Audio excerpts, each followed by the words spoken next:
Right now it is time for us to take a look at sports, and not that much going on in sports, but there's sports-related news, of course. So we are at the Major League All-Star break, and yesterday they had the home run competition, and Pete Alonso captured the crown for the home run derby for the second straight year.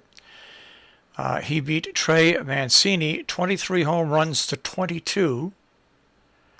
And how did he do that? He had earned extra time while hitting long balls in the final round. He needed to muster up everything he could to get past Mancini, and he did just that. Imagine that, 23 to 22 between those two in the home run contest. 45 home runs. 45 home runs.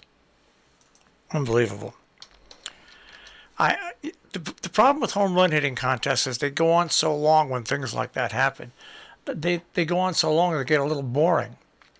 But, well, anyway, congratulations. Now that we're at the halfway point, the Boston Red Sox have a 1.5 lead over Tampa Bay in the East. Toronto is 8 games back. The Yankees are 8 games back at 46 and 43. Horrible. And the AL Central, Chicago has an 8-game lead over Cleveland, 15 over Detroit. That's a little amazing. In the AL West, Houston has a 3.5-game lead over Oakland. Seattle is in third place, 7 games back. The Mets at the break have a 3.5-game lead over Philadelphia. Atlanta 4 games back, Washington 6, and Miami 9 games back.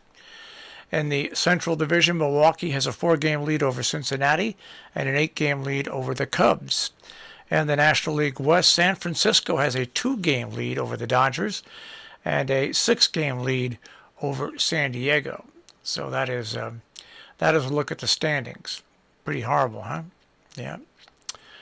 The Washington football team has eliminated at least one potential nickname from their list. Their president, Jason Wright, said in a release on the team's website that the new name will not feature anything related to Native Americans. He said the new name should bring in more people to support the team and that the new name shouldn't be offensive to anybody. So that's one process, okay? And that goes into the circular bin. Like, who cares at this point? Should have changed it a long time ago. And Richard Sherman, remember that name? Richard Sherman is contemplating a return to the Seattle Seahawks. When he played with the Seahawks, he was considered one of the top defenders in the league. He publicly discussed the possibility of returning to Seattle during an appearance on ESPN's First Take earlier this spring, saying, "Returning to Seattle is always in the cards. I spent my entire off-season in Seattle. It's where I live. It's where my family is. So it's always in the cards." End quote. Does that mean he's going to come back and play? Not really. It means he'd consider come back and play.